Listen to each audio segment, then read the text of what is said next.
Gravando. Olá, gente, muito legal estar aqui com vocês de novo. FEBRAC numa live muito especial.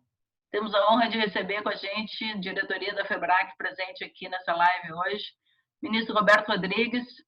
O ministro Roberto Rodrigues é um grande amigo e se a gente der um Google no nome do ministro, vocês vão ver que tem uma lista infindável de feitos por esse homem que eu considero...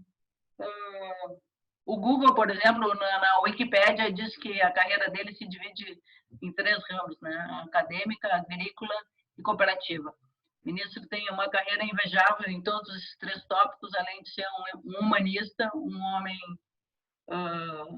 que está sempre disposto a ajudar a todos que queiram trabalhar pelo desenvolvimento do nosso país e principalmente pelo agro. Eu considero que o ministro Roberto Rodrigues é um grande brasileiro e um brasileiro que trabalha e vive pelo desenvolvimento agrícola e desenvolvimento do nosso país e promoção da paz através da produção de alimentos. Eu acho que são bandeiras do ministro que têm um valor imenso e uma pessoa que eu só tenho a agradecer, conheço ele de alguns eventos e sempre recebe a todos de uma maneira muito educada e dando oportunidade para todos, como está aqui dando essa oportunidade para a FEBRAC.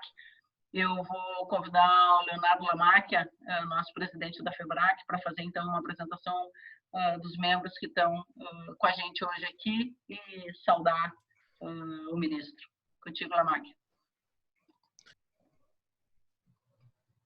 Muito feliz nas palavras. Quero saudar o ministro Roberto Rodrigues, agradecê-lo imensamente por dispor do seu tempo para conosco e com os nossos seguidores, amigos, associados da FEBRAC, enfim, pecuaristas gaúchos e brasileiros, poder dividir um pouco da sua grande experiência e do grande trabalho que fez e tem feito e continuará fazendo por muitos anos ainda em prol do Brasil e da agricultura brasileira. Portanto, inicio essa manifestação registrando o nosso profundo agradecimento ao senhor ministro Roberto Rodrigues por estar conosco nesta tarde.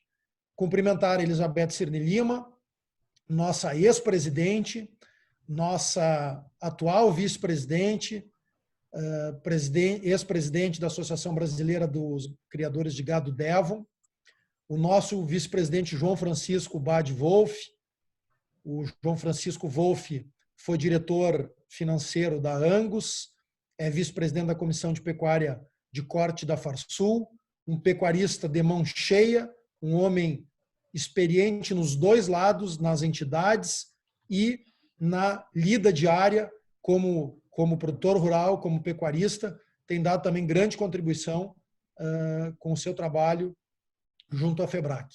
Saudar o Natan duplamente, nosso diretor de feiras e exposições, o Natan, que hoje é o seu dia, o Natan é zootecnista, e, portanto, nós fazemos esta gravação no dia do zootecnista, e eu saúdo duplamente o Natan, também pelo seu trabalho dedicado, muito da Expo Inter passa pela mão e pelo trabalho do Natan em diversas associações de criadores de animais de raça, e em função desse trabalho dedicado e competente, o Natan também veio auxiliar a FEBRAC. Quero, antes de passar a palavra ao ministro Roberto Rodrigues, dizer que para nós da FEBRAC é uma alegria, nós temos esse projeto de realizar algumas lives, estamos ampliando a nossa participação também nas redes sociais com temas relevantes que dizem respeito à nossa atividade. A FEBRAC hoje, ministro, representa 65 associações de criadores de animais de raça, de bovinos, ovinos, equinos, caprinos, aves e pequenos animais. Portanto, a pecuária está toda representada pela FEBRAC. A FEBRAC é uma das promotoras da Expo Inter e da FenaSul, tem a responsabilidade de realizar essas 2 importantes exposições, a Expo Inter, a maior exposição agropecuária a céu aberto da América Latina, e a FEBRAC completa neste ano, para nossa alegria, 18 anos. Foi fundada e teve como seu primeiro presidente o nosso ex-vice-governador José Paulo Cairoli, depois teve como presidente o Dr. José Roberto Pires Weber, depois a presidência da doutora Elizabeth Cirne Lima, por fim, o Dr. Eduardo Finco, vinculado, ex-presidente da Associação do Cavalo Manga Larga, e nestes últimos 2 anos, e agora reconduzido com esta espetacular diretoria, eu, advogado e criador de cavalos, estou à frente da presidência, mas tenho sempre dito e reitero, aproveito esse momento, a obra da FEBRAC não é individual, muito pelo contrário, eu não acredito em obras individuais com longa duração, a obra da FEBRAC é coletiva, a partir destes ex-presidentes que citei e desta grande diretoria que tem feito um trabalho muito profícuo. Então, fazendo essa breve introdução, nem tão breve, já acabei me alongando um pouco, mas aí é o cacuete do advogado, né? Acaba falando demais. Fazendo essa breve introdução, eu quero mais uma vez agradecer imensamente e passo a palavra para o nosso convidado, ministro Roberto Rodrigues. Presidente Lamarck, muito obrigado pela apresentação. Prazer estar com todos aqui da FEBRAC. E eu preciso dar uma resposta para a doutora Elizabeth pela apresentação que ela fez, porque se eu me calasse, aquele velho ditado que quem cala consente, eu estaria aceitando os elogios que ela fez. Doutora Elizabeth, na verdade, o que eu sou mesmo é um seguidor do Luiz Fernando Cine Lima. Minha maior qualidade é isso, é seguir os passos do extraordinário da Cine Lima. O resto é tudo consequência disso. Muito obrigado. Muito obrigada. Mas com um exagero filial.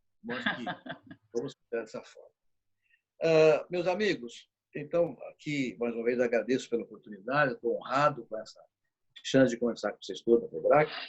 A Elizabeth me pediu para falar um pouquinho sobre o cenário atual do agronegócio brasileiro e as perspectivas durante e pós-pandemia. Eu vou fazer alguns comentários para depois vai ter um ponto de partida para a nossa conversa bastante informal e bastante livre.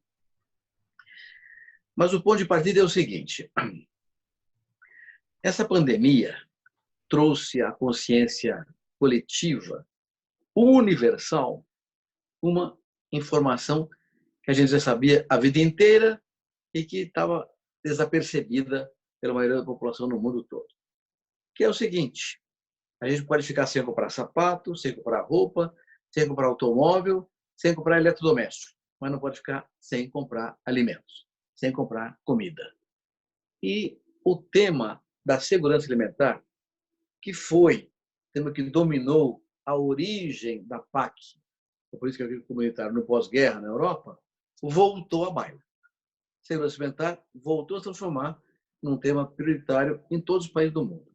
E, como consequência, a agricultura, a atividade rural, a agropecuária, o agronegócio. Porque as pessoas, curiosamente, não faziam a ligação da agricultura com o abastecimento, né? E o supermercado está tudo lá, está tudo dado lá, ninguém pensava na agricultura.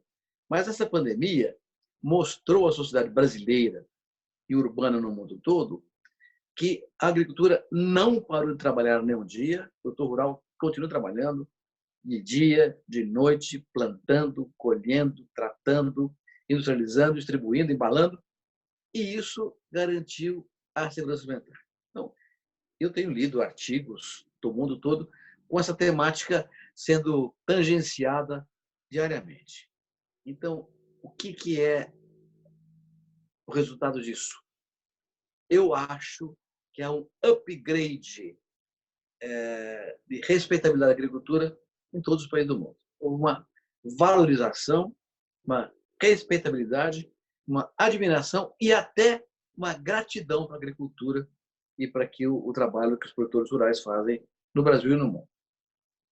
Com algumas vertentes até curiosas. Uma delas que tem sido objeto de muito comentário: as grandes cidades, fala-se muito em São Paulo, extremamente poluídas, nas quais a poluição diminuiu drasticamente. E a agricultura não parou. Portanto, a acusação de que a agricultura que era poluente ficou patentemente eliminada. A poluição é urbano-industrial, não agrícola. Então, são valores que estão penetrando no subconsciente das pessoas, ou até no consciente das pessoas, e que me autorizam a pensar que terão duas consequências simultâneas de caráter global. Uma delas é que a agricultura tendo em vista a segurança alimentar, vai passar a ter mais apoio de governos. O que não é novidade. De novo, quando a Europa terminou a Segunda Guerra Mundial, tendo passado fome durante a guerra, terminado a conflagração, os governos europeus decidiram que nunca mais passariam fome. Então, criaram a União Econômica Europeia um eixo em duas questões: aço e segurança alimentar. Então, foi criado todo um programa, a PAC, para atender a agricultura e subsidiar a agricultura com uma vertente clara. Era para manter o homem do campo na atividade para garantir o abastecimento. Em outras palavras, subsídio à agricultura, proteção, barreiras tarifárias, etc., não eram pelo homem do campo. Era um instrumento para abastecer. Por quê? Porque as populações urbanas eram de longe majoritárias, como são em geral no mundo todo, e, portanto, eram a parcela mais importante do eleitorado. Nenhum governo queria cair fora da sua posição porque faltou comida. Então, a segurança alimentar no pós-guerra foi um tema central que deu origem a toda a política de subsídios, protecionismo, que da Europa foi para os Estados Unidos, Canadá, Ásia, com o Japão, etc. E agora, esse negócio foi dissolvendo com o tempo, porque não faltou comida para ninguém. Né? Os países na economia globalizada passaram a se autossustentar, ou então a ser supridos por países diferentes, e a segurança alimentar deixou de ser um tema fundamental. No começo desse século, ele voltou à baila ligeiramente, quando a ONU, daquele estudo que todos conhecemos, dizendo que em 2050 seremos 9 bilhões e 700 milhões de pessoas do mundo, e até lá a produção de alimentos tem que crescer 60% a 70%. Esse dado andou preocupando a humanidade. Por que a ONU se preocupa com isso? Porque a ONU tem um papel precípuo de garantir a paz universal. E ela percebeu, finalmente, que não haverá paz enquanto houver fome. Agora, que segurança alimentar era um instrumento para a ONU cumprir o seu papel. E o tema ganhou uma dimensão interessante. E, na verdade, foi perdendo importância, porque 50 anos à frente, num mundo mutante como nós temos, em que as tecnologias surgem aos borbotões todos os dias, tecnologias amplas, que mudam cenários de inovações, etc. Olhar 50 anos à frente era meio temerário e até um pouco romântico. E aí, os estudos foram feitos, até que o OCDE e o STA terminaram o estudo no ano passado, dizendo que em 10 anos, para que haja segurança alimentar no mundo inteiro, é preciso que a produção de alimentos cresça 20% em termos universais. Parece que é fácil, não é? Os americanos crescem 10%, o Canadá 9%, a Europa 12%, a Oceania 9%, a Eurásia, China, Índia, Rússia, Ucrânia, em torno de 12% a 13%, embora que para que o mundo tenha um crescimento de 20% na oferta de alimentos em 10 anos, o Brasil tem que crescer 41%. São informações e dados de estudos, não são nossos. Então, do SDA, que é o Ministério da Agricultura do país que mais concorre conosco no mundo, e a OCDE, que é um think tank global muito respeitado. Então, isso é uma coisa de alguns anos atrás, em que o mundo se deu conta de que o Brasil tem uma condição de ser o grande campeão mundial de segurança alimentar e ter uma produção crescente em 10 anos, igual ao dobro do que será o mundo, para que todo mundo seja alimentar. Tudo bem, muito acadêmico, essa discussão muito acadêmica, e ficou circulando por aí, mas sem, digamos, reflexos pragmáticos. Eis que, com a pandemia, o Brasil foi o único país do mundo que aumentou as exportações do agro. Todos os países diminuíram, o Brasil foi o que aumentou as exportações do agro. Então, ficou patente agora que nós temos uma condição extraordinária realmente de alimentar o mundo. Nós hoje já alimentamos 220 milhões de brasileiros e mais 1 bilhão e 100 milhões de pessoas em mais de 150 países do mundo inteiro. Então, ficou claro que nós temos capacidade de fazer um processo de alimentação muito amplo. Isso, então, leva àquela consideração inicial, ao mesmo tempo que os países vão proteger seus agricultores, tendo em vista a segurança alimentar, também vão criar barreiras neoprotecionistas que, de um lado, impeçam a exportação de produtos dos seus países que poderão fazer falta aos seus consumidores. E, do outro lado, inibindo importação competitiva dos países. Então, esse é o cenário que está desenhado no mundo contemporâneo. Um cenário em que, de um lado, os governos vão proteger agricultores para garantir alimentação para suas populações, e, de outro lado, vão defender os seus produtores com restrições a comércio internacional. E a terceira coisa é que, nesse horizonte nebuloso que está se desenhando por aí, de neoprotecionismo, o Brasil firma uma posição de grande competidor global no suprimento de alimentos, energia e fibras também. Bom, esse é o cenário. So, what's next? O que agora a gente deve olhar e pensar para frente? É evidente que, embora tenha ficado claro que nós temos condições de abastecer o mundo e aumentar a produção nossa, porque nós temos uma tecnologia sustentável, uma tecnologia extraordinária, sustentável, tropical. Temos terras para ampliar a nossa produção e, sobretudo, temos gente jovem no campo, que é uma coisa que no mundo inteiro não tem mais. Nós temos gente jovem no campo. Olha, eu participo de 25 conselhos diferentes, inclusive alguns acadêmicos globais, e viajo bastante em reuniões acadêmicas ligadas à agricultura, permanentemente, ao redor do mundo. Em todas as reuniões que eu vou, lá fora, eu estou com quase 80 anos, estou 78 anos, eu sou um jovem perto da plateia. E aqui no Brasil, onde eu vou, eu sou sempre mais velho. Quer dizer, nós temos uma juventude extraordinária que muda a condição competitiva do Brasil agro para o futuro. Então, o que nós temos que fazer? Governo e setor privado. Temos que estudar criteriosamente, dedicada e profundamente, governo e setor privado juntos, quais são as oportunidades que se abrirão nos mercados do mundo todo e quais são as crises que serão colocadas impedindo nosso acesso a mercados. E ambos os temas, oportunidades e riscos, devem ser tratados estrategicamente, tendo em vista a gente ganhar mais espaço e poder aumentar a produção agrícola aqui no Brasil. Então, esse é o cenário. Temos que trabalhar nisso e montar uma estratégia. Eu vou encerrando aqui essa primeira parte, colocando alguns temas centrais para essa estratégia. Um deles é a questão da sanidade. Ficou evidente que o aparelhamento sanitário do mundo é precário.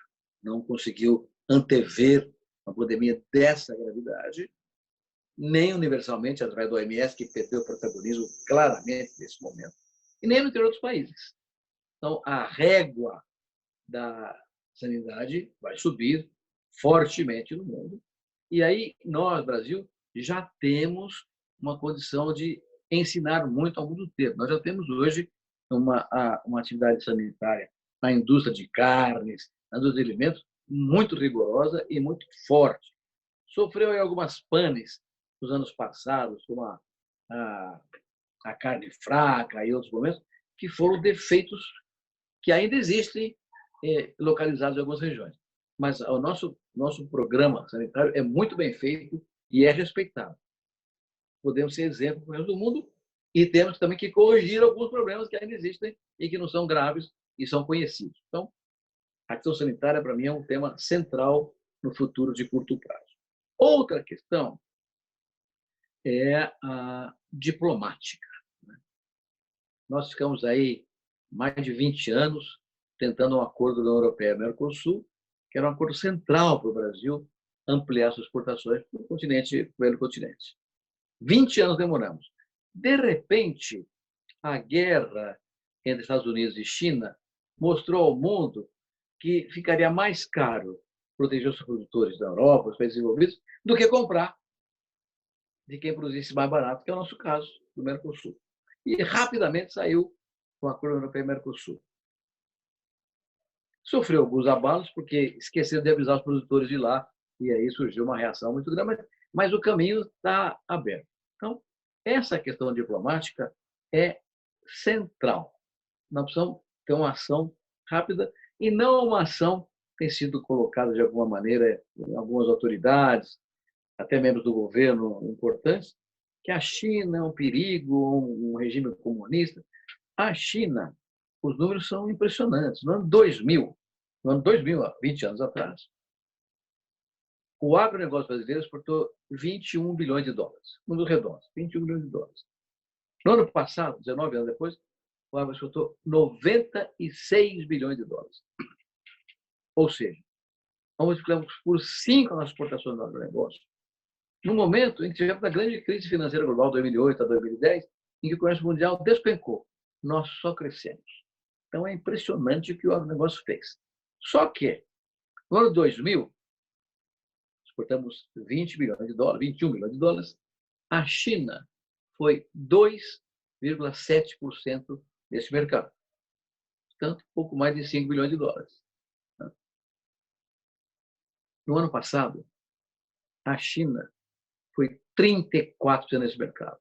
Então, de 2,0 a 34, 13 vezes mais 5 vezes mais depois de 2020, de 2000 a 2020, 2019. Então, é um baita mercado, tem que ser tratado com respeito e cultivado. Óbvio, não estou aqui defendendo a dependência da China, mas é um grande mercado, segue demandante, seguirá demandante, porque o problema da peste suína africana não está resolvido, não celoar nos próximos 2 ou 3 anos, é um mercado grande. E ao lado dele, ao lado da China, você tem Indonésia, Filipinas, Malásia, Tailândia, Japão e Coreia já são mercados importantes, podemos aumentar. Então, a Ásia, que tem hoje 1/3 da população do mundo, é o grande horizonte para o agro brasileiro. Lá, as populações crescem mais, a renda per capita cresce mais, portanto, a demanda também cresce mais. Mas não somente, são os países árabes. Tem uma grande composição de dependentes de importação. O Oriente Médio, África, Índia. A Índia é mais complicado, tem um tempo mais longo de maturação de mercado. Mas o cenário demandante para o Brasil é enorme. Então, nós temos uma posição diplomática que crie acordos bilaterais com várias regiões do mundo, que nós somos um país grande demais para depender de um país ou querer ser, digamos, caudatário de um outro país, de 2 ou 3 países. Nós temos que abrir o nosso mercado para o mundo inteiro. Então, a diplomacia brasileira precisa trabalhar nessa direção. Então, sanidade, diplomacia, depois vem algumas questões óbvias também, né? No Rio Grande do Sul não há esse problema. Mas a questão da logística e estrutura é uma questão central. O Rio Grande do Sul não tem problema, mas os gaúchos têm, porque os gaúchos, bandeirantes modernos, saíram do Rio Grande do Sul e foram para o centro-oeste, para o nordeste, norte, para a parte do leste, Bahia, etc., e abriram uma agricultura competitiva, extraordinária, cujo gargalo é logística, que demanda investimentos, que o Estado não tem. Então, é fundamental que as estruturas surjam com parcerias público-privadas, com dinheiro de dentro ou de fora do Brasil, mas isso só vai acontecer se as reformas forem realizadas no país. Já fizeram a trabalhista, a previdenciária, a falta tributária, a falta reforma política, a falta de reformas que deem segurança jurídica ao investidor. Estamos caminhando para isso mais devagar do que devíamos, mas está caminhando. Então, sanidade, diplomacia, segurança jurídica para investimento em infraestrutura e logística. Quarto, tecnologia. Né? O Brasil já é hoje considerado um campeão mundial de tecnologia tropical sustentável. E os números são assombrados. Tem até um quadro aí, um quadro BET, um quadro de produção de grãos e área plantada, que mostra que do plano Collor até hoje, a área plantada com grão no Brasil cresceu 70 e pouco por cento e a produção cresceu 300 e tantos por cento. Esse quadro, exatamente. Se conseguir colocar na tela inteira, eu vou mostrar. Não, é esse, é o anterior. Esse. Na tela inteira fica claro o seguinte. Não, esse aí não. Esse, isso, obrigado. Esse. As colunas azuis mais clarinhas são a área plantada com grãos do Brasil, do plano Collor até hoje. Por que eu uso o plano Collor?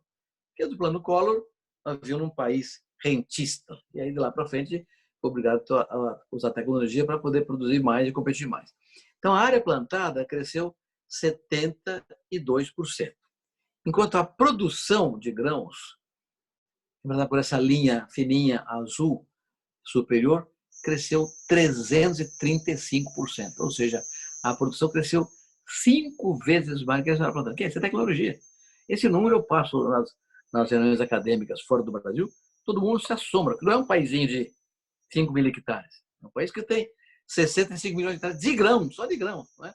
Então, realmente assombra. Mas o número mais importante é dado pelas colunas mais escuras, que representam a área que foi poupada de desmatamento ou de transformação para a agricultura, porque a tecnologia aumentou a produtividade das áreas plantadas e essa área foi poupada. Então, hoje, nós tivéssemos hoje a produtividade por hectare que tinha no plano Collor, em 1990, seria necessário plantar mais 100 milhões de hectares, além dos 65 hoje cultivados, para colher a safra desse ano, que foi uma safra recorde. Então, nós preservamos 100 milhões de hectares. Isso não é uma promessa, não é um sonho, não é uma visão romântica.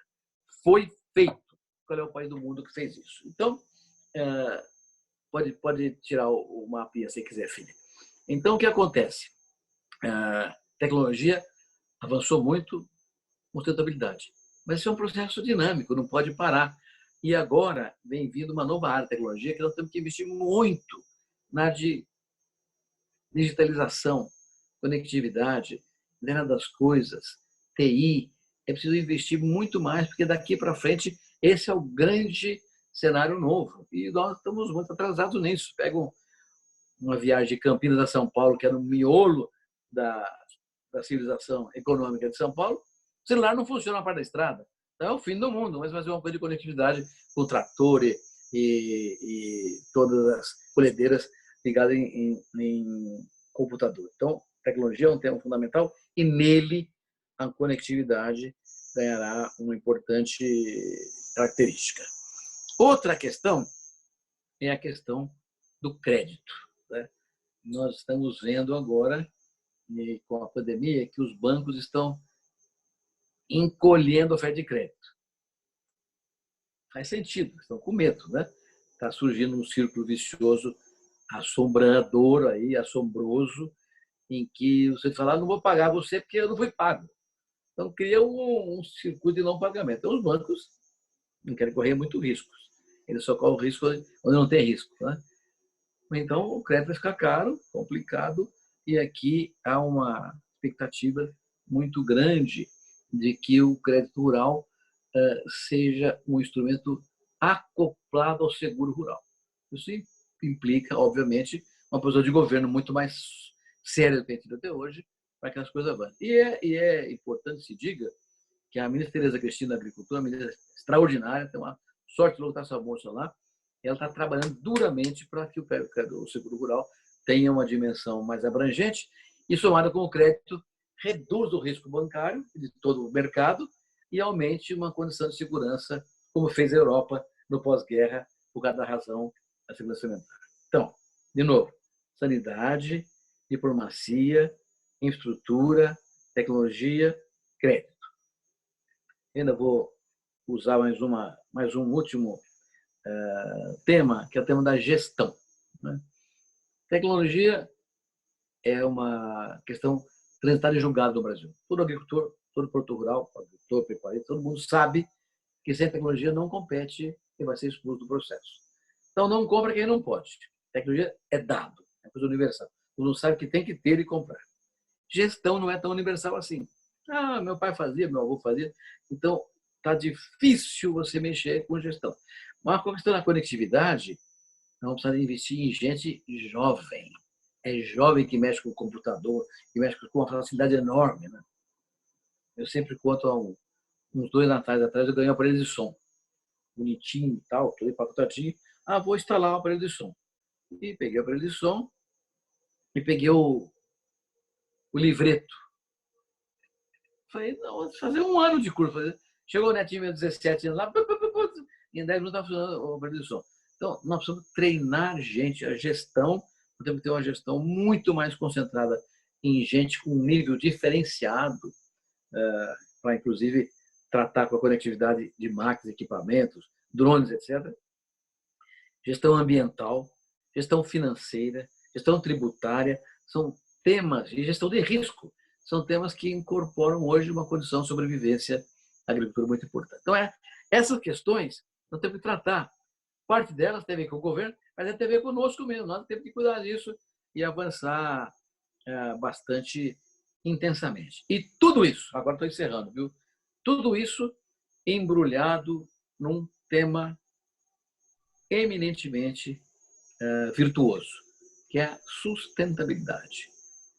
Sem sustentabilidade, não haverá mercado, muito em breve, para nenhum produtor em nenhum país do mundo. A sustentabilidade, no seu conceito mais abrangente, passará a se transformar numa condição de acesso ao mercado. Então, todas essas questões se colocam nesse horizonte de curto e médio prazo para atravessar a pandemia, sair desse processo duríssimo agora. E só para um último tema, tenho participado de muitas reuniões de conselho, debate, lives, webinars, etc. E sempre tem uma pergunta. Bom, qual é a recomendação que o senhor faz agora para a gente? Eu digo a mesma que fiz meus filhos aqui na fazenda. Hoje, na fazenda do meu filho, eu sou consultor dos meus filhos aqui. Sou remunerado, tenho uma casa muito boa porque sou consultor deles. Que é o seguinte: faça caixa. Faça caixa. Venda se puder vender e faça caixa. Porque essa pandemia, ninguém sabe quanto vai durar. Ninguém sabe nada sobre ela. Vai durar, não, vai até setembro. Não, até o ano que vem. Não, acaba em junho. Ninguém sabe nada. Ninguém sabe o tamanho, o desastre da economia. A economia está derretendo no país inteiro. Empresas estão desaparecendo, estão quebrando. Muitas não conseguirão voltar. Então, haverá um cenário pela frente de muita incerteza. Muita incerteza. É preciso chegar do outro lado vivo e só com caixa. Então, a recomendação central: venda o que tiver para vender e põe dinheiro no caixa. Com isso, minha querida Elizabeth, meus amigos da Febrac, eu termino essa longa peroração, essa arenga aqui, para a gente ir para a conversa naquilo que foi interessante para todos vocês. E muito obrigado pela oportunidade. Isso, muito obrigada. Uma alegria ouvi-lo e um banho de cultura, né? Um banho de informações. E muito obrigada, uma alegria contar com a sua gentileza sempre. A gente, por incompetência ou não, o mundo foi pego de surpresa pela crise atual, né? Alguns mais, outros menos. Mas fato é que ninguém estava preparado e ela não começou com uma crise econômica. Eu digo que a gente entrou na crise com dinheiro no bolso, né? Só que pelo tempo que foi passando a crise, todos os projetos que a gente tinha de retomada, ou a grande parte dos projetos que a gente tinha de retomada, como eu disse, estão derretendo, estão indo pelo poço, pela incerteza do tempo que isso vai durar.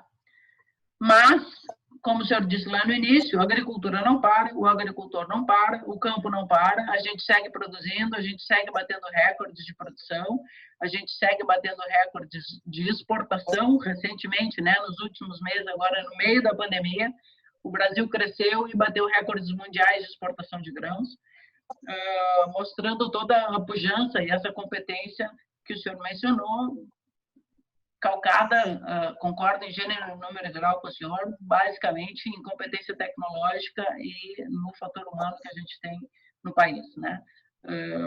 Meridianos no mundo, a gente tem diferentes áreas, regiões no mundo com clima semelhante ao nosso, mas você não tem o brasileiro e o agricultor que a gente tem no país que está fazendo a diferença. Isso ficou bem claro naquele seu gráfico que o senhor mostrou, que tem o nível de produtividade com a exploração de área plantada, né? O que a gente aumentou foi competência, foi tecnologia desenvolvida no país, né? A gente importou e tem interações internacionais, sem dúvidas, mas muita coisa desenvolvida aqui, né? Para solucionar os nossos problemas. E conversando com a Máquia, com o Wolf esses dias, a gente estava conversando sobre planos no pós-crise ou no pós-Covid. E o que, em termos de produção de carne bovina, por exemplo, a gente tinha, no século passado, a gente tinha a cota Hilton como um grande sonho de consumo dos produtores, porque era um must em termos de remuneração que se conseguia. E quando a gente enfrentou, quando a gente passou pelos governos do PT no país, a gente teve uma mudança de estrutura social e de consumo que fez com que a gente parasse de olhar ou deixasse de dar tanta importância para o mercado internacional e voltasse os nossos olhos para o mercado interno, que passaram a consumir 80% do que a gente produz e a gente exporta, né, 20%. E o Rio Grande do Sul tem como característica, em termos de produção pecuária, produção de cortes prêmios ou de raças que geram animais, produtos premium. E esse tem um mercado que na crise está mantido.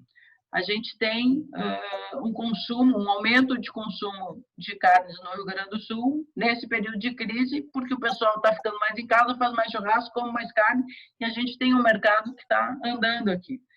Mas, com a projeção de extensão desse... não é só do isolamento social, mas do desaparecimento das empresas, desaparecimento dos empregos, as pessoas vão...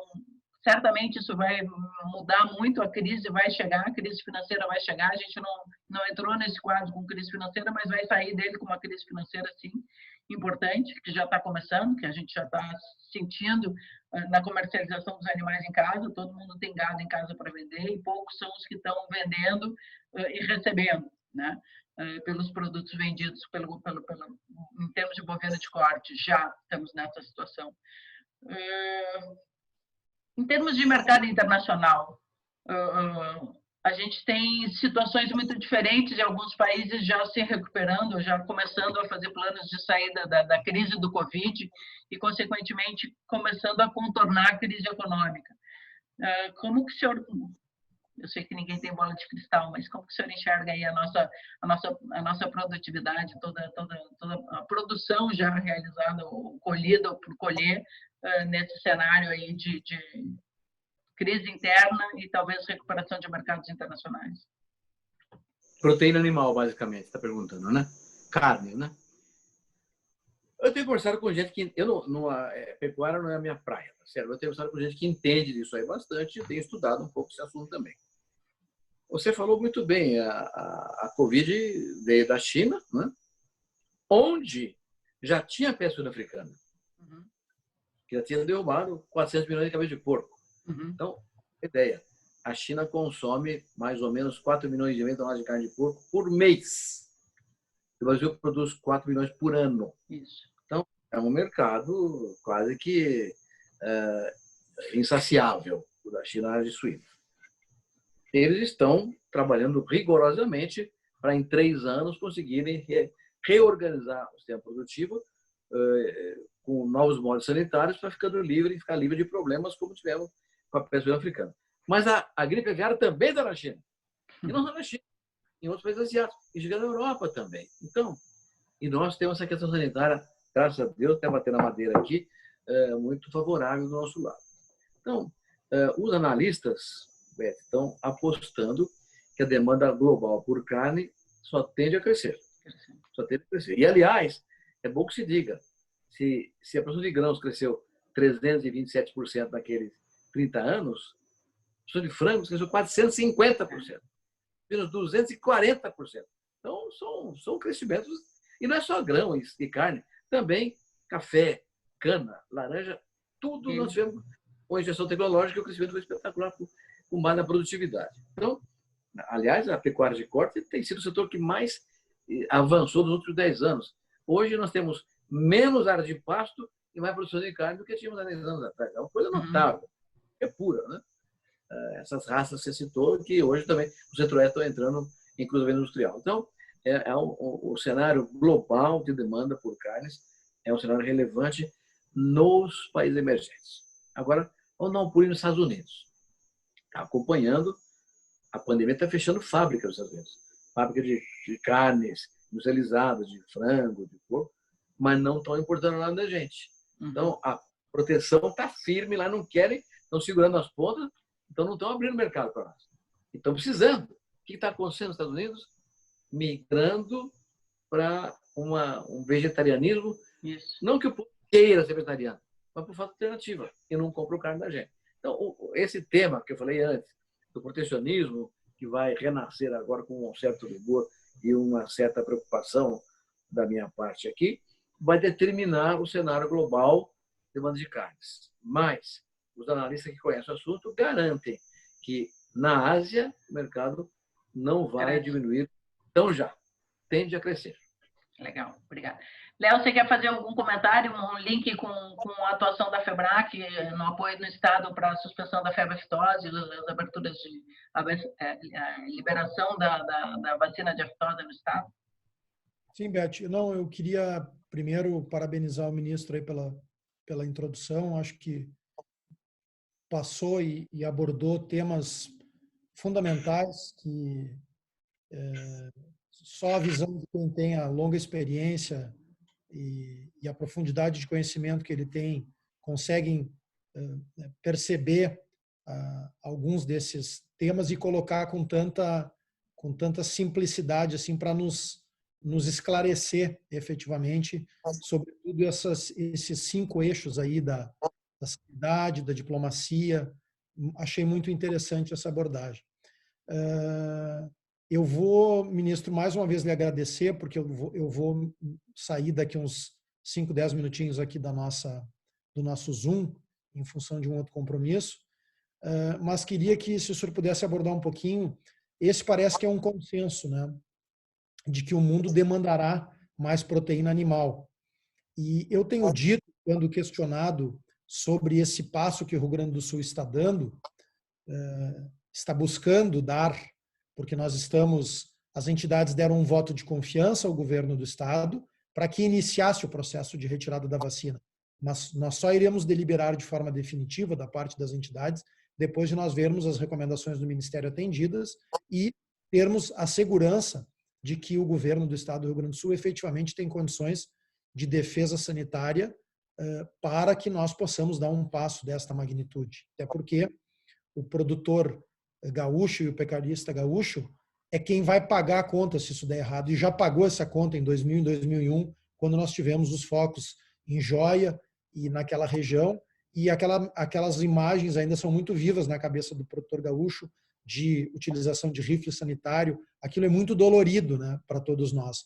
Ontem mesmo eu falava, e agora vou participar de uma live sobre essa temática, que nós temos um grande mecanismo que se chama o Fundesa, muito bem gerido aqui no estado do Rio Grande do Sul, é o Fundo de Defesa Sanitária, um grande trabalho do seu presidente, do Rogério Kerber, mas também nesse processo desses próximos meses, o Wolf tem acompanhado bem essa discussão, nós temos que rediscutir também não só a forma de financiamento do Fundesa, porque precisamos ampliar os recursos dele, mas também um critério para eventuais indenizações de animais de genética, porque não me parece lógico e razoável que uma vaca de gado geral receba a mesma indenização em caso de aplicação de rifle sanitário de um touro de alta genética, né?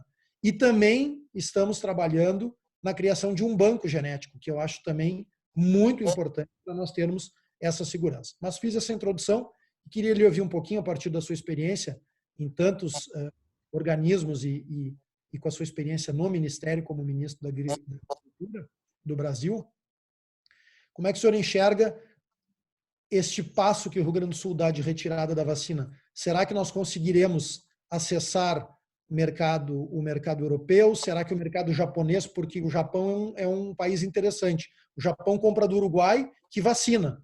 Mas claro que nós sabemos que o Uruguai tem um grande sistema de rastreabilidade bovina, né? Mas o fato é que vacina e exporta carne para o Japão. Como é que o senhor enxerga esse mercado? Acha que esse passo realmente vai nos repercutir em termos de mercados novos? Porque eu acho que esse seria um grande legado de uma retirada da vacinação. Por quê? Porque o preço da carne me parece que já chegou num limite. Aliás, em final de 2019, eu acho que nós atingimos realmente um limite, né? É acima. Exato. Então, eu acho difícil nós agregarmos valor à carne com a retirada da vacina. Mas me parece, aí queria lhe ouvir, nós diminuirmos a nossa dependência do mercado da China, sabendo da sua importância, mas sabendo que, como em qualquer negócio, a gente não bota todas as moedinhas na mesma, todos os cavinhos na mesma cesta, né? Se o senhor enxerga que um estado como o Rio Grande do Sul, com a sua tradição pecuária, retirando a vacina, como é que esses mercados da Europa e do Japão nos veriam? Bom, presidente, eu estou de pleno acordo com o senhor. Eu acho que é uma importante decisão, um importante avanço o Rio Grande do Sul ficar livre da aftosa sem vacinação, como a Santa Catarina já há vários anos. É que é uma coisa curiosa, tem países que compram, o Japão mesmo compra algum tipo de carne de suínos da Santa Catarina, porque lá é livre, como se o país fosse um país picotado, né? Então, à medida que nós tivermos Rio Grande do Sul, Santa Catarina, Paraná e São Paulo também, uma grande marca de produtora livre, o Brasil mudará de patamar no cenário global e aí nós temos um mercado muito mais amplo a ser aberto, inclusive Estados Unidos, inclusive Canadá. Então, eu defendo arduamente, ardorosamente a tese de que nós precisamos ir para um sistema de livre de febre toda sem vacinação. Mas muito na sua visão. Tem que ter segurança absoluta para que isso não tenha um revés, uma ressaca lá na frente, né? Surgiu algum problema, como surgiu. Eu estava no governo quando surgiu aquele foco em Eldorado, no Mato Grosso do Sul, e eu fui lá ver e fiquei espantado com o que eu vi lá. Eu fui incógnito, canivete do centro, botina, ninguém sabia que era ministro. Conversando com o vendedor de vacina e tal, fiquei impressionado com as notícias que tinha, correndo abertamente, né? Ninguém estava preocupado com vacinação. Então, isso é uma coisa que tem que ser um programa não de governo, programa do produtor rural. Por isso que a liderança sua nesse cenário do pessoal da FEPRAC é uma liderança responsável e firme. Vamos tirar a vacinação, mas vamos tirar a fitosa antes da vacinação. Então, tem uma coisa clara e cristalina. Mas sou inteiramente... Quero lhe agradecer mais uma vez. Eu vou me retirar, agradecendo muito. E se o senhor puder abordar depois na conversa com o Natan, com o Wolf e com a Beth também, eu não sei se na sua época no Ministério vocês chegaram a conversar sobre a criação de um fundo nacional, a exemplo do Fundesa, em nível nacional. Se pudesse abordar isso um pouquinho, eu acho que esse era um tema que nós deveríamos retomar e tentar levar para frente. Beth, muito obrigado. Ministro, muito obrigado. Desculpe ter que sair, mas realmente eu já tinha esse compromisso previamente agendado. Desejo sucesso e conte comigo sempre. Viu? Muito obrigado pela presença. Um abraço. Grande abraço. Wolf, Natan, fiquem à vontade para comentar junto a questão da fitose, junto na pauta agora. Boa tarde, ministro novo. Gostei muito da sua introdução e anotei alguns pontos aqui que achei interessantes fazer pegando o final do Lamaque e de baixo para cima, como do outro. Em questão de, eu acho, concordo com o senhor que é uma questão do produtor a questão da vacinação, mas eu acho que é uma questão de governo a fiscalização e a cobrança do produtor. A questão o produtor, no caso, eu vejo que ele tem que cumprir com o seu dever, mas ele precisa ser cobrado na fiscalização o que está acontecendo de GTA, se foi o transporte, toda essa questão. Hoje ainda, porque se tem muita questão de abigeato, pelo menos na nossa região, aqui existe muita questão de abigeato, transporte sem guia, por roubos, essas coisas todas, né? Então, isso é um ponto que eu vejo. O senhor falou em questão de gestão, né? Eu anotei ali uma coisa que eu vejo na questão da gestão, e quanto mais jovem, como o senhor colocou, que os jovens eu acho que realmente são e fazem o futuro da propriedade, né? Cada vez mais. Até temos conversando com um amigo meu, que eu sei que já viajou com o senhor, o Donário, lá do Almeida. E nós conversando que a gurizada que vem tomando conta, porque ele veio no IMED assistir uma palestra do Donário, ele esteve na Califórnia, o pessoal assistindo, pegando tratores sem cabine, sem nada, do iPad, toda a questão, bem diferente do que a gente imagina. Ele disse, olha, só que isso aqui está chegando, João. Isso aqui são coisas que estão chegando e a gente tem que se adaptar com a modernidade e com a conectividade que vem chegando, né? E eu digo, Donário, só que nós não temos internet nem telefone para fora. Hoje nós estamos aqui, isso aqui a Beth sabe, nós já fizemos 2 lives, e eu venho com uma briga incessante com o meu fornecedor de internet para que se tenha hoje uma bela internet. Outra vez eu fiquei fora um tempo, né, Beth? E tal. E hoje eu consegui já uma internet, se eu tiver que colocar uma antena diferenciada para poder me atender, mas com um preço lá em cima, porque não tem outra forma, senão fica fora do mundo, né? Então são coisas. E o jovem aprendiz, como eu estava lhe colocando, a questão do jovem, o jovem aprendiz, que é aquele jovem dos. O jovem aprendiz, que é aquele de 14 a 24 anos, ele não pode trabalhar numa propriedade rural. Se tem o filho de um capataz, o filho de um funcionário, ele pode trabalhar na cidade. Ele pode trabalhar numa empresa de tratores na cidade. Mas ele não pode trabalhar no campo. Então, o senhor imagina esse guri que podia ser treinado para fora para se manter no campo, ele não volta. O guri, depois de ir para a cidade, ele não quer voltar para o campo. Ele conhece festa, ele conhece o mundo da cidade. Eu vejo pelos meus filhos. Meus filhos não vêm para o campo. Eles são guri da cidade. Então, são dados que eu fui anotando, assim. São questões que eu fui anotando para lhe fazer esse questionamento. O que o senhor enxerga disso? esse tema da gestão e da juventude é um tema recorrente, né? O ano passado foi um evento em Washington de agricultura, e Washington era da academia norte-americana, e tem lá todas as universidades, estavam lá, Harvard, Davis, Stanford, todo mundo lá. E eu treino uma conversa de orelhada, pessoal de Stanford. Eles estavam contando, estão fazendo projetos só na agricultura, só conectividade. Só conectividade.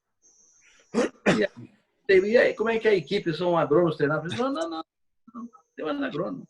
Nós estamos trabalhando com a NASA. Nossa área técnica hoje são engenheiros espaciais.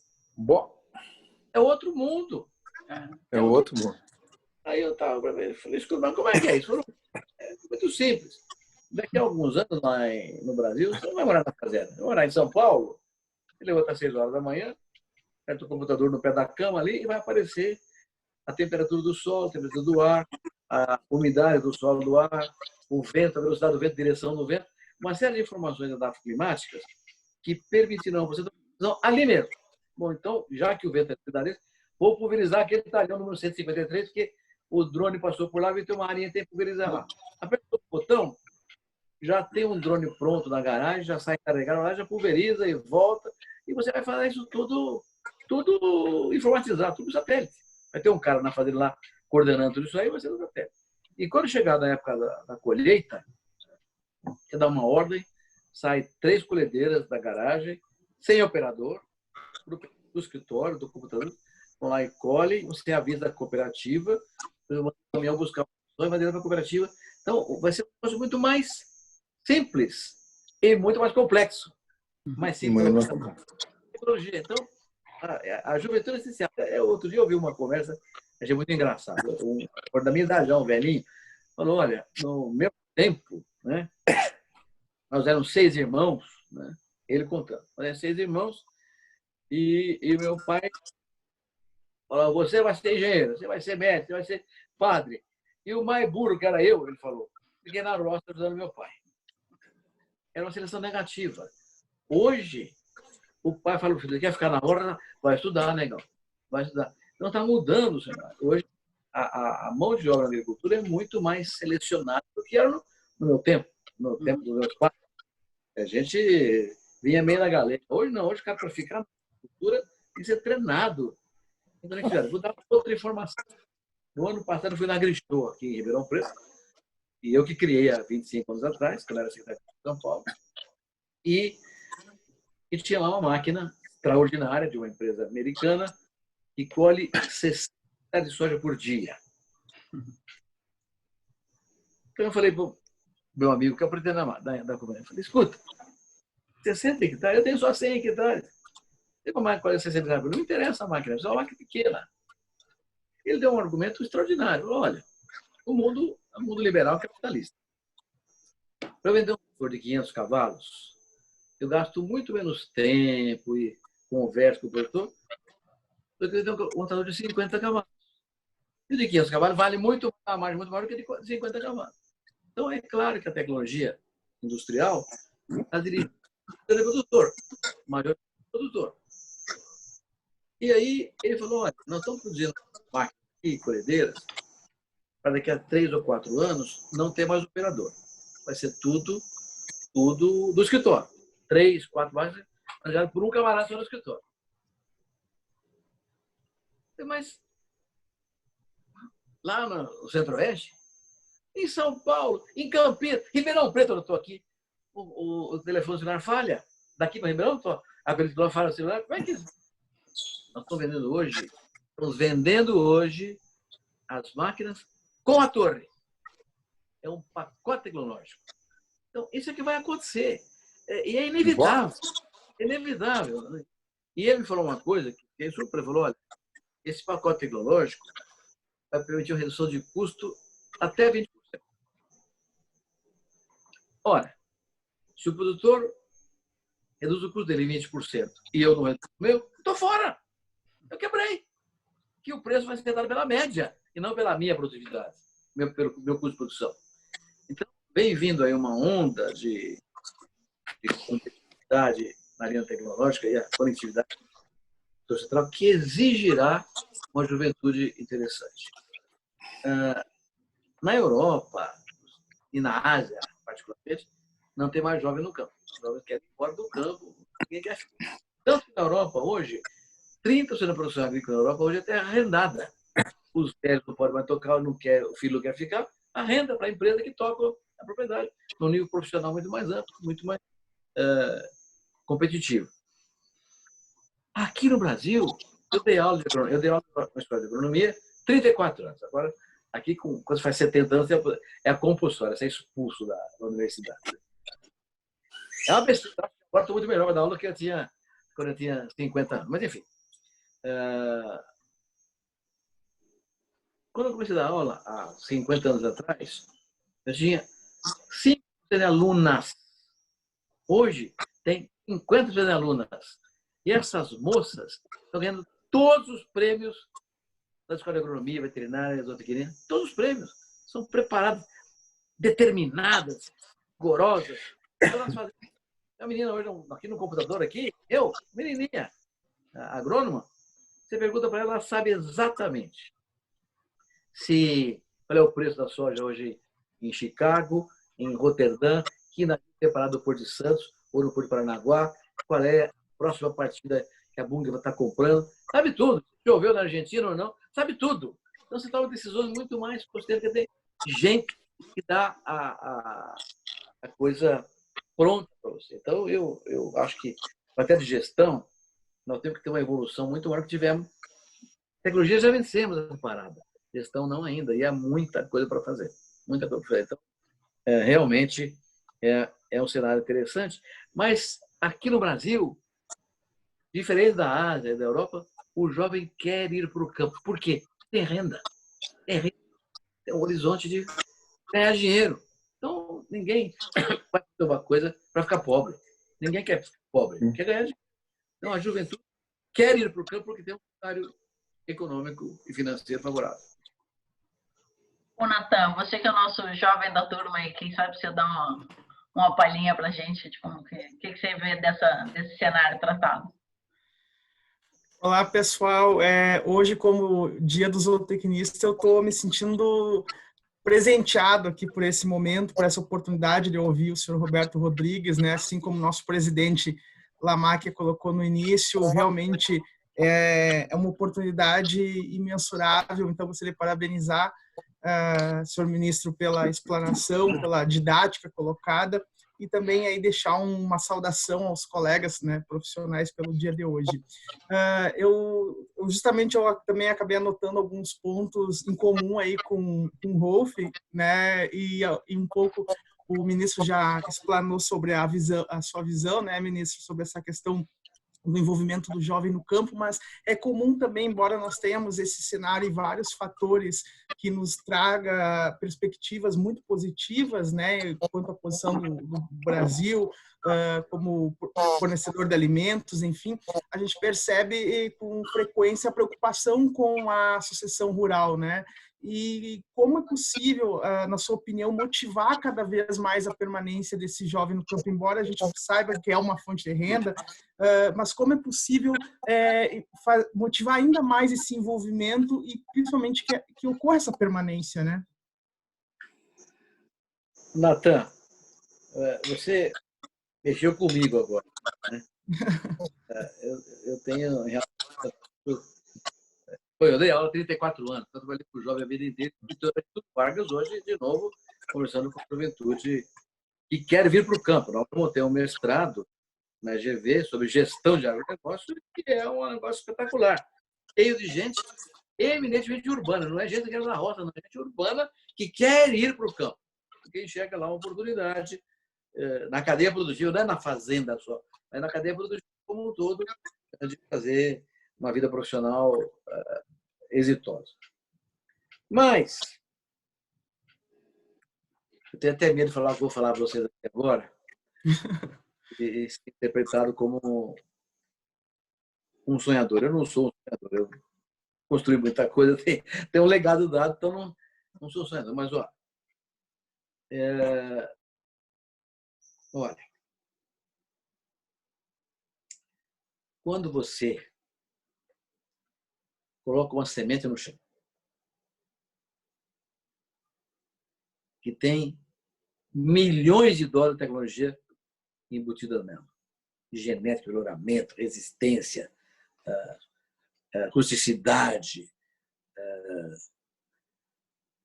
resiliência em relação à seca e paraguaiana, ali tem um patrimônio financeiro envolvido naquele negócio que é espetacular. Mas você põe a semente no solo e acredita, vai ter calor e umidade suficientes para a fisiologia mágica fazer que aquela semente se mexa. Está dentro dela uma partinha que vai para baixo, lá da raiz, que vai se alimentar, é uma parte que vai para cima, que é a parte aérea, vai atravessar a terra, vai vencer aquilo, vai crescer, vai ganhar de formiga, de seca, de geada, de granizo, de pragas e doenças, e vai amadurecer, vai produzir, você vai colher, vai vender, vai pagar o banco, vai pagar o governo e vai ganhar dinheiro. Isso aí é um ato de fé. Então, a agricultura não é uma profissão. A agricultura, estou falando de agricultura, pecuária, a atividade do campo, não é uma profissão de pragmáticos exclusivos. Você tem que ter esse sentimento na natureza. Eu estava conversando no comecinho aqui, antes de você chegar, sobre essa nova visão que o agro tem hoje, com a pandemia, o agro brasileiro, basicamente.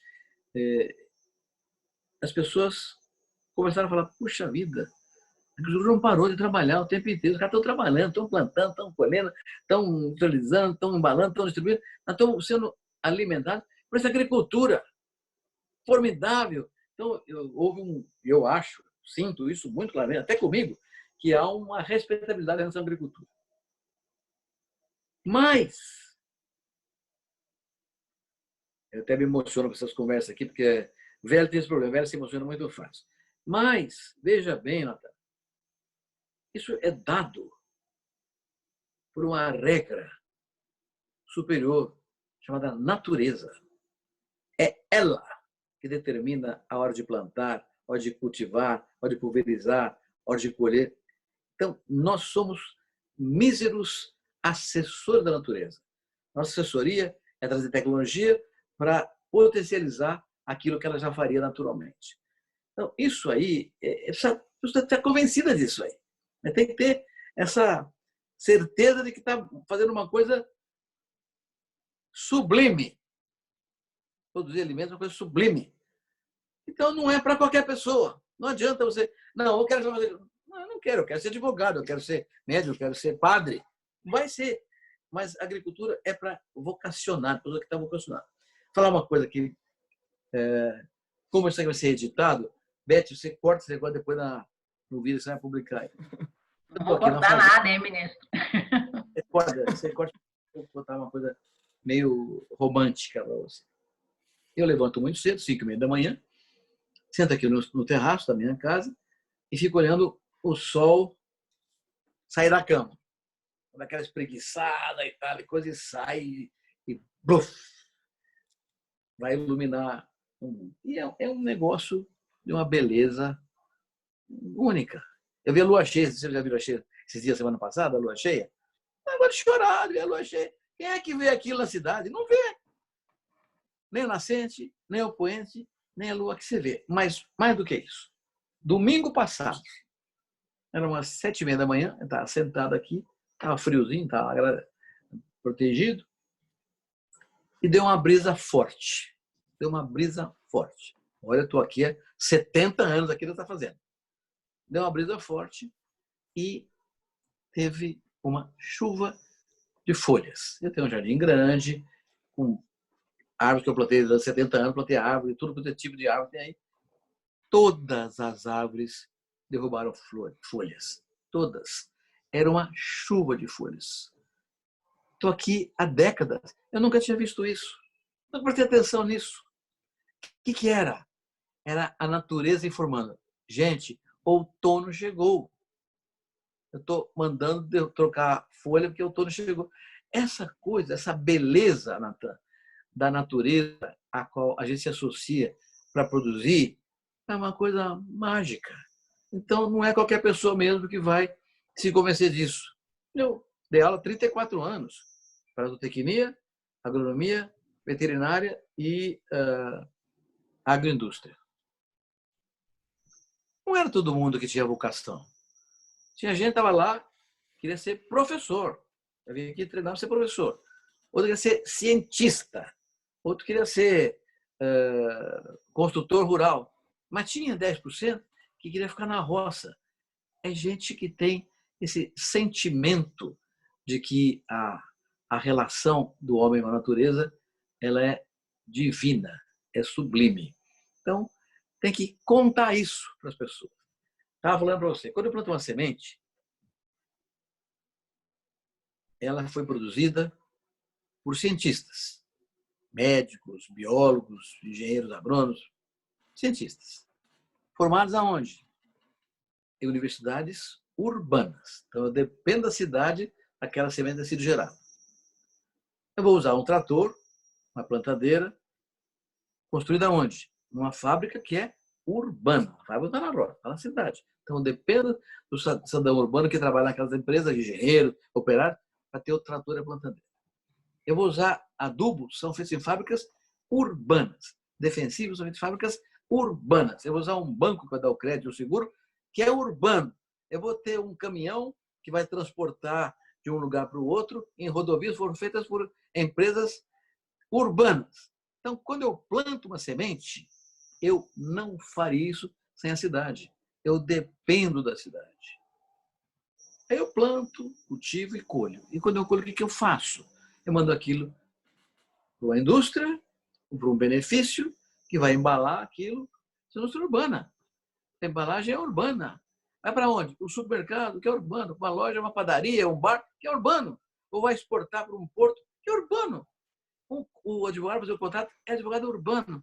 Então, depois que eu entrego a produção, eu dependo da cidade. Então, essa questão é que nós precisamos clarear bem. a relação entre o urbano e o rural é a relação mais do que univitelina, é siamesa. Eu não vivo sem o urbano não vive sem mim. Não é que um é melhor que o outro, tem que acabar com a coisa. Se não fosse eu, você estava ferrado. Não, nós temos uma relação muito, muito estreita. E essa ideia, Natan, se ela for claramente explicitada ao jovem, ele vai ter uma outra inclinação, vai ter uma outra sentimento dessa agricultura. Quando eu defendo, por exemplo, que o Brasil vai ser o campeão mundial da segurança alimentar, porque está escrito nas estrelas. Não é o agricultor que vai ser o campeão mundial, é o Brasil. É todo cidadão urbano ou rural vai ter a mesma faixa, o mesmo uniforme de campeão mundial da segurança alimentar. E, portanto, da paz, porque não haverá paz quando houver fome no mundo.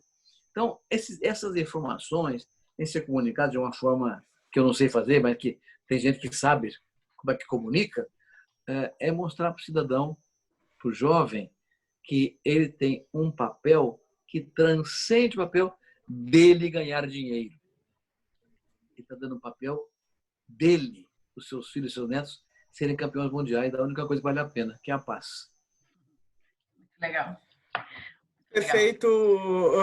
Só uma colocação, Beth. Eu acho assim que, olha, né, é até impossível descrever o efeito que causa na gente ouvir isso, né? Porque a gente entra às vezes num ponto de discussão, né, levando a economia tão à ponta da letra, não que ela não seja importante, lógico, né? Não estamos discutindo isso, mas às vezes a gente esquece dessa questão, né? O senhor falou em duas palavras-chave aí para mim, e a Beth, que me conhece há bem mais tempo, o Rolf me conhece há um tempo mais curto, sabe que o quanto eu já me identifico com essas duas palavras, que é sentimento e romantismo. Todos nós somos movidos por sentimento, né? Mas quando a gente coloca sentimento numa atividade e a gente enxerga essa mágica, essa mística, né? Seja no grão ou seja na criação animal, que é onde a gente está mais habituado, né, Beth e Rolf, que está mais ligada à nossa atuação, as coisas acontecem realmente de outra forma. Né? A dificuldade ela fica menor, ela existe, mas ela não é o entrave, né? A gente se dispõe a superar, correr atrás, a superar essas dificuldades e alcançar os sonhos, os objetivos e fazer acontecer. E se a gente conseguir passar um pouquinho disso, desse romantismo, desse carinho, desse envolvimento para alguém, eu acho que é uma boa missão cumprida, imagino, né? E com dinheiro, e com renda. Ah, com certeza. Com certeza. Esse romantismo que o senhor falou, ministro, é que me faz estar a família toda em Porto Alegre e eu aqui fora há 60 dias. Porque esse negócio de planta e colhe e tal, eu não consigo viver sem isso.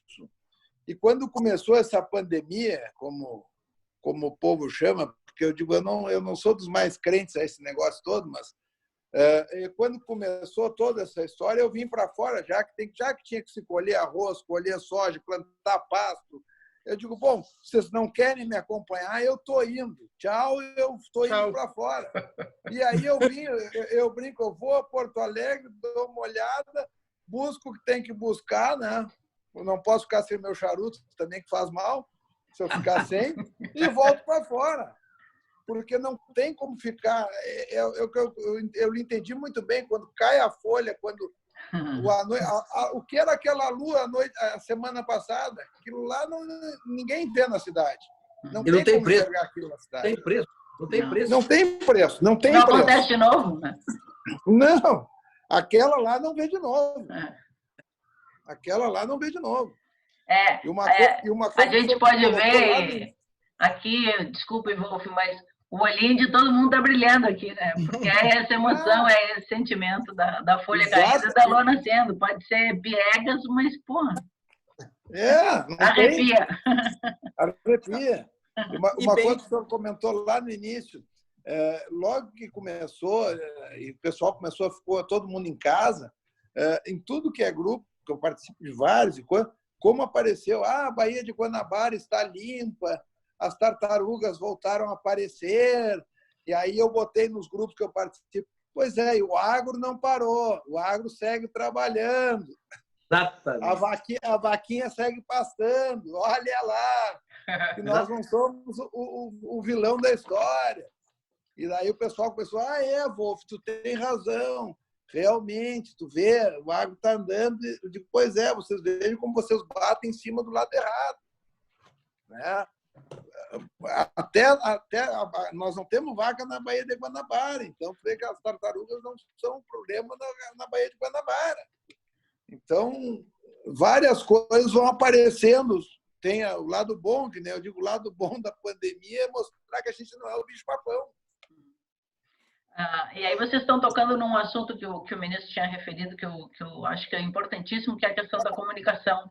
Né?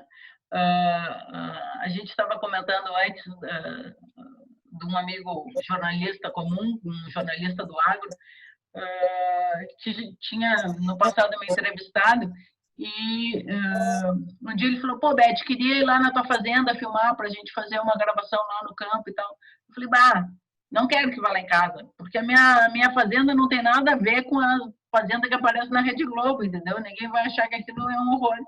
E, na realidade, isso é um problema, a comunicação errada e a cidade pensar que as nossas fazendas, onde a gente vive, onde a gente trabalha, é igual a fazenda do Rei do Gado, é culpa nossa, porque é isso que a gente entrega e é isso que a gente mostra. A gente não mostra o que a gente faz de fato, a gente não mostra o nosso dia a dia, que é o que movimenta o Brasil, que não tem nada a ver, que obviamente existem algumas sedes bonitas, mas não é isso que faz o negócio. Né?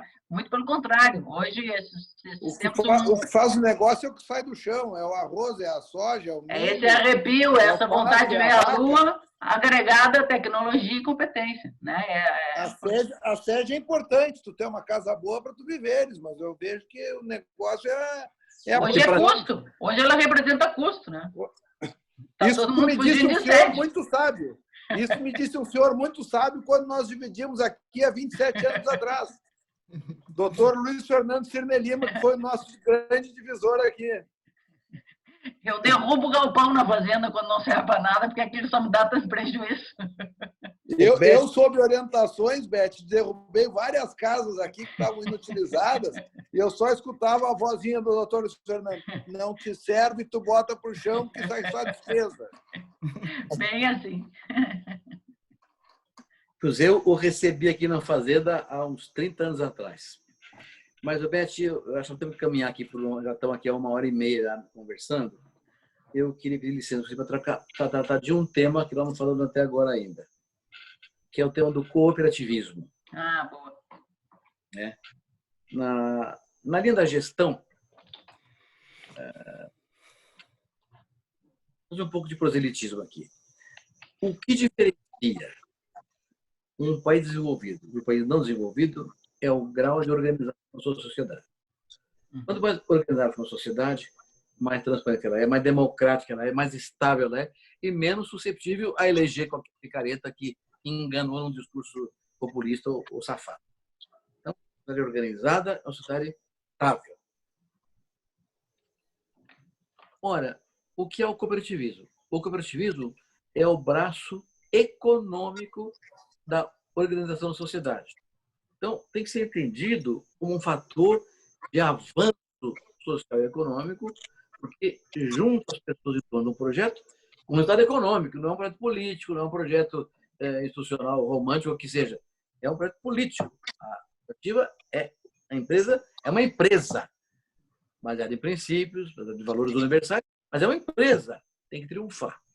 Então, e o cooperativismo, a doutrina, né, que tem mais de 3 séculos. Mas as cooperativas, como instrumento surgiram só numa grande crise que foi a Revolução Industrial, no século XIX na Europa. A Revolução Industrial destruiu milhares de empregos, concentrou a renda e houve uma exclusão social sem precedente na história daquele tempo.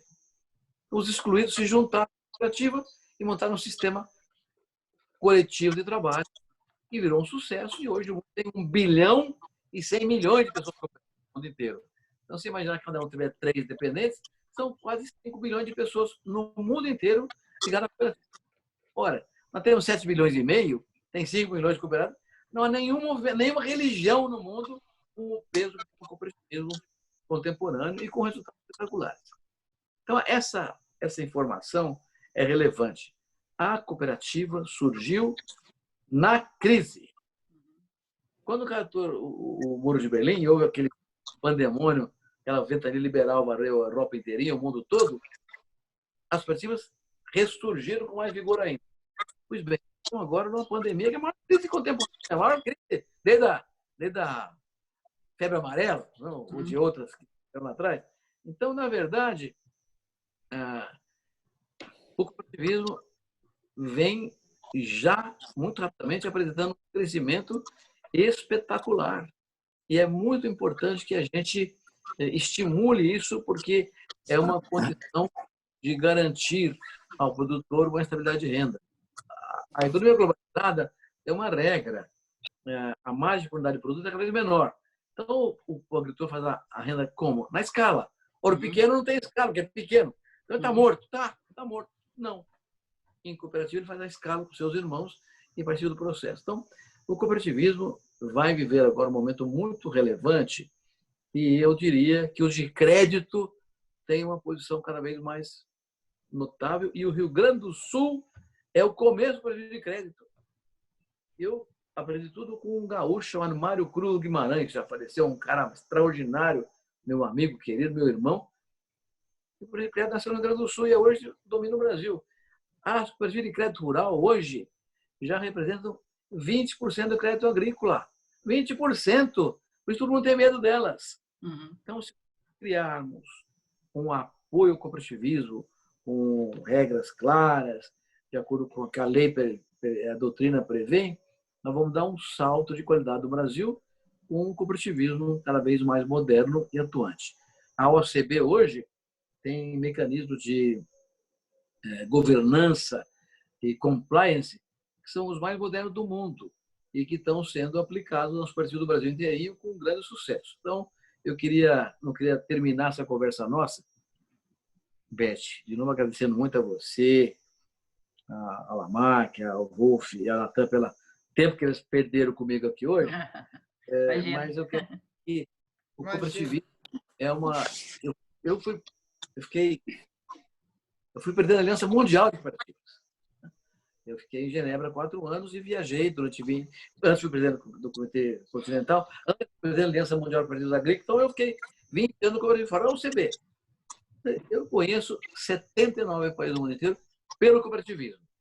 É uma doutrina extraordinária, com valores universais, definidos pela CI, e que podem fazer do cooperativismo um novo modelo de desenvolvimento, excluindo os excluídos e mitigando a concentração da riqueza. Então, eu queria dar essa mensagem que eu acho muito importante. O Rio Grande do Sul tem uma história do cooperativismo que é notável. O teu pai foi o homem que fez a Lei Cooperativa Brasileira.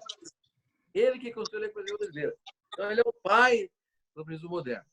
A Lei 576, 1971.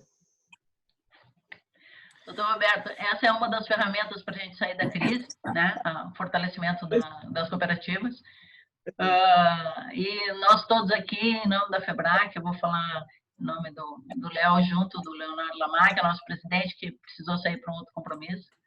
Uma alegria imensa conversar com o senhor e eu espero que essa seja a primeira de muitas oportunidades que a gente possa evoluir e trazer aí novas discussões, novos temas que a gente pôde explorar pouco hoje, né, meninos, e com outros participantes para a gente poder aprender ainda mais e compartilhar ainda mais toda a sua experiência, seu conhecimento, contaminando ainda mais esse nosso país para a gente seguir evoluindo e crescendo com esse orgulho de ser brasileiro. Muito obrigada. Foi uma honra essa aula, esse aprendizado com o senhor, seu ministro. Muito obrigado. Muito obrigado. Foi uma honra. Ministro. Eu já lhe acompanhava muito no Ministério, já conhecia muito, já ouvia demais, mas dessa aula, assim como a Beth, nós vamos ter uma aula hoje, e realmente foi mais do que uma aula. Olha, foi sensacional. Muito obrigado pela aula dada, hein? Não foi aula, foi uma conversa, de modo que eu... Muito bem natural. Senhor ministro. Oi, diga, Natan. me permita apenas um comentário final para a gente poder encerrar aqui. Nos últimos anos, a gente tem percebido aí o crescimento, né, no surgimento de comissões rurais jovens, né, e isso evidencia o interesse pelos jovens no agronegócio.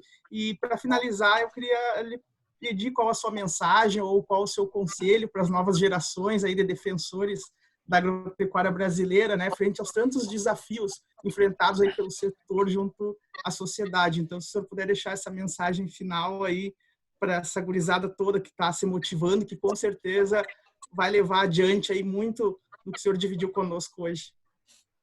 Eu acho que eu posso até repetir um pouco, já falei. Até obrigado pela tua provocação.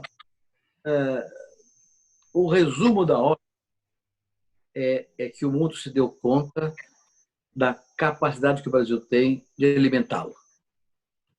Segurança alimentar e segurança do alimento, com qualidade, produzido com sustentabilidade. O mundo se deu conta disso. Nós temos que fazer isso aí.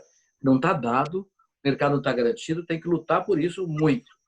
Mas isso nos coloca numa posição, quero reiterar muito isso, de que o Brasil venha a ser, em 10, 12 anos, o grande campeão mundial da segurança alimentar.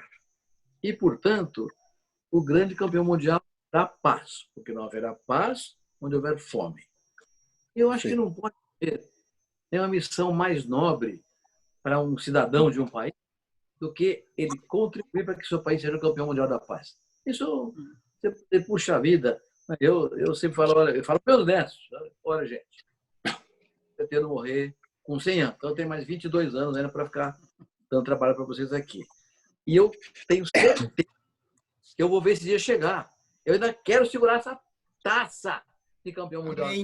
Eu quero ajudar essa taça, eu quero ajudar essa taça da mão. Agora imagine um jovem que tem esse horizonte todo e pode participar disso e contribuir com isso de uma forma positiva, concreta, com ciência, com tecnologia, com informação creditícia, com a coisa toda. Ajudar um país, ajudar ao seu povo a ser campeão.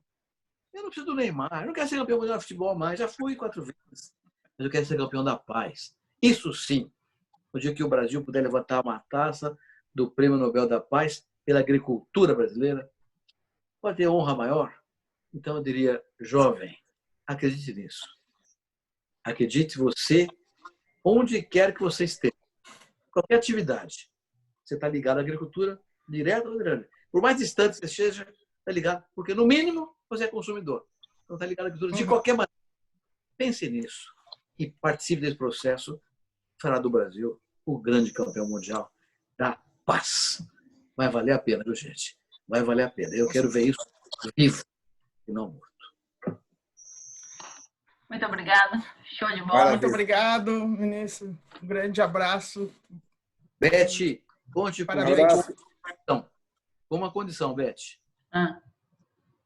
Leva um abração pro teu pai. Com certeza. Mande Pode de todos deixar. nós, então, né, Rolf? Vamos aproveitar de todos nós, Exato, Beth. de Faça todos isso. nós, né, Beth? Com certeza. Com certeza. O maior prazer poder abraçá-lo cada vez mais. Nathan, a hora de montar a fala com o ministro, eu tive o prazer que estava com a Beth e o doutor Luiz Fernando hoje. É verdade. Olha só. Inveja branca, viu, Rolf? Invejinha Um branca. abraço, tudo de bom, Um ministro. abraço. Adorei. Foi maravilhoso, Obrigado. ministro. Muito Boa obrigada. estrada aí. Tudo de bom. Tchau, tchau. Obrigado. Beijo. Beijo, tchau, Beth.